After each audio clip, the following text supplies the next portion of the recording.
Comedy is most probably as old as time. Academics and scholars have argued about the birth of funny, where it came from, and its evolutionary function. Although it probably dates back much further, many academics agree that the most available material on comedy from the earliest period of human history comes from ancient Greece. Modern comedy definitely has its roots in ancient Athenian plays. The great ancient philosopher and scientist Aristotle recorded early comedic forms taking place as part of the Komos, an apparent drunk gang of performers that paraded through the streets of Athens, drinking, singing, and dancing around large phallic symbols.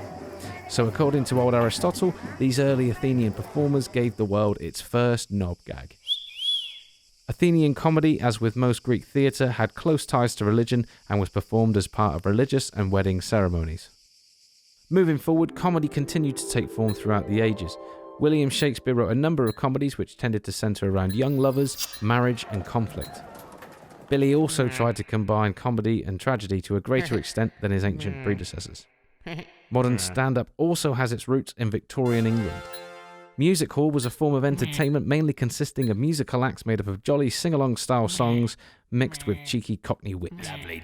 Music hall started out as tavern hall entertainment performed in back rooms of pubs in the slums of early industrial London. Widespread poverty and hard living provided a hostile environment for the working class and early music hall performer. These early performers essentially became the blueprint for rock stardom, allowing working class youths to live fast, sing songs and die young. Hedonism was king of the early days of music hall, with most of the comedy being influenced by food, drink and sex, all of which were on sale to punters. So sex, drugs and music hall, although you might not think that when you hear some of the songs. Towards the end of the Victorian era, music hall became more upmarket and palatial, moving out of the taverns and into larger theatres, with up to 30 acts performing in a single night. Under pressure from moral campaigners, these palatial theatres stopped serving alcohol and discouraged prostitution. At this time, the transition from comical singer to stand-up started to take shape. Although the comical songs remained a large part of most acts, performers started talking more, dropping gags and jokes, with audience participation heavily encouraged. Still, not quite the stand-up we know and love today, but it's getting there. Anyway, this new form of entertainment became known as variety. Variety shows were shorter and performed twice daily. Variety wasn't just a platform for comedy, but also invited dancers, singers, magicians, and stage performers to tread the boards. In 1912, the first Royal Variety Show added legitimacy to the variety movement, paving the way for the middle classes to swell the ranks of showgoers and cementing variety as a valid form of entertainment. Predictability and plagiarism were two massive elements of variety comedy. This was actually actively encouraged by audiences who wanted to join in with punchlines and become part of the performance.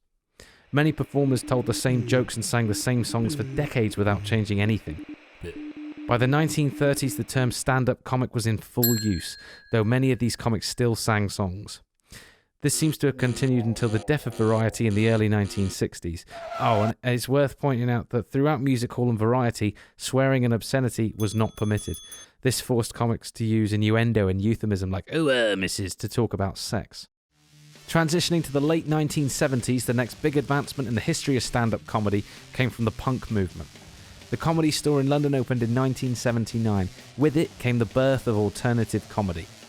Tired of worn-out gags about race and sexuality, punk and student comedy audiences wanted something different. The punk movement of the late 70s gave Britain a break from rigid class culture and offered something fresh and new for a new audience. Alternative comedy allowed weird and wonderful acts to tread the boards. Swearing was not only allowed but a massive part of this new wave of comedy. The comedy came from anger at society, with Thatcher the milk snatcher and the newly elected Conservative government providing early alt acts with hours of material. Alternative comedy completely redefined the genre, mutating it from a stiffy old boys club into a youth-orientated art form. Traditions from the music hall and variety days were turned on their head, with performers like Alexei Sayle even picking apart the old forms as part of his act. Alternative comedy took root in political correctness and welcomed performers from all races and backgrounds. Unlike the early forms of stand-up where acts plagiarised material and told the same old gags night after night, year after year, alternative comedy became about the performer. Audiences wanted to hear the individual's thoughts and feelings rather than traditional concepts and safe, tired and tested material. Alternative comedy essentially allowed performers to do and say anything, as long as it was funny. This tradition is how we see stand-up today.